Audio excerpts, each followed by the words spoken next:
In this video, we're going to learn about conditionals.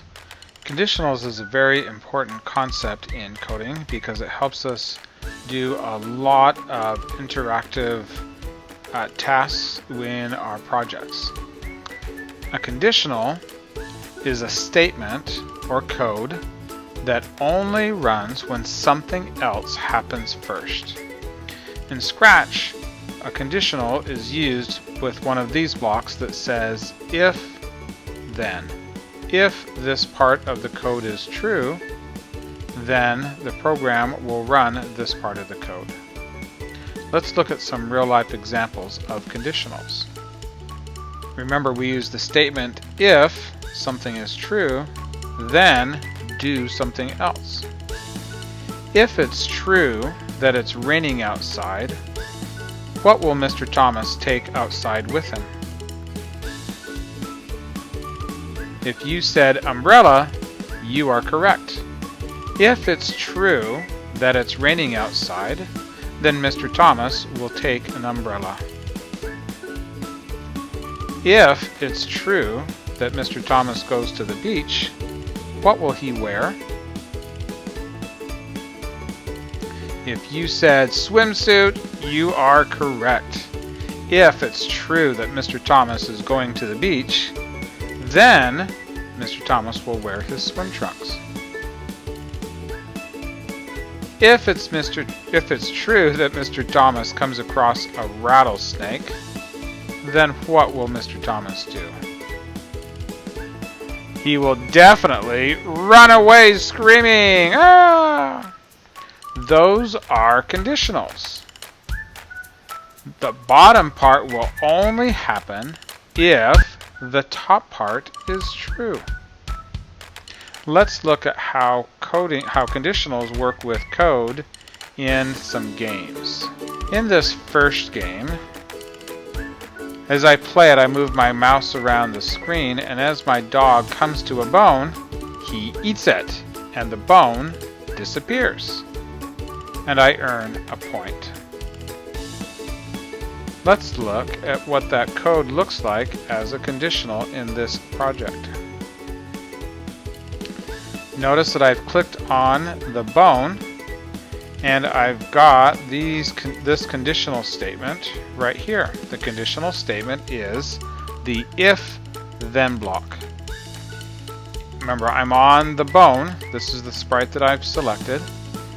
If the bone touches dog 2, then this is going to happen. My score is going to change by 1, and the bone is going to hide. It doesn't happen, this does not run until it's true that the bone is touching the dog. Let's look at a second example. In this game, I have a ship that I'm sailing across the ocean. I have two conditions here. If my boat touches the island, my ship is wrecked.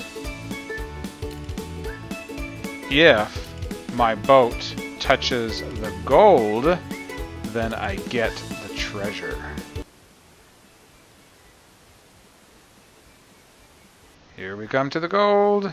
I did it, I found the treasure. Let's look at the conditional code for this project.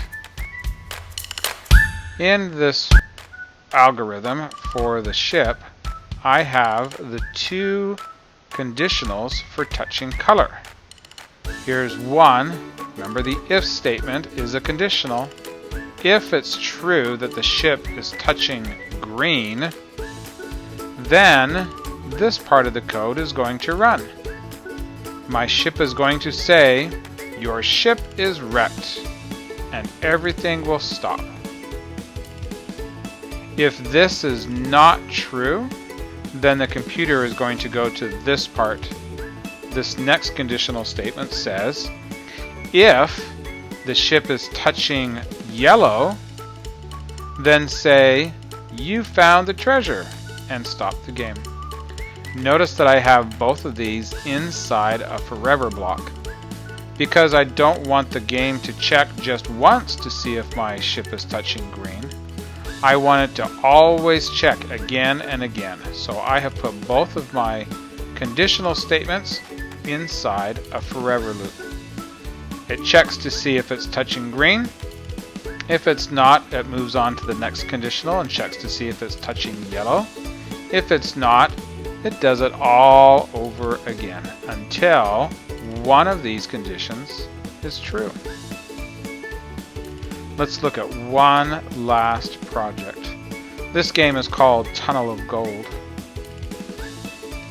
In this game, you'll notice that I have some yellow coins at the end of the tunnel, and I use my arrow keys to move my cat around the screen. If my cat touches the walls of the tunnel, he bounces back. This is a good way to make sure that my player is always following the maze and not cheating and going through the dirt. So I have to be very careful not to touch the walls, or I won't be able to go through. And as I get to the end and touch the gold, I'll win the game.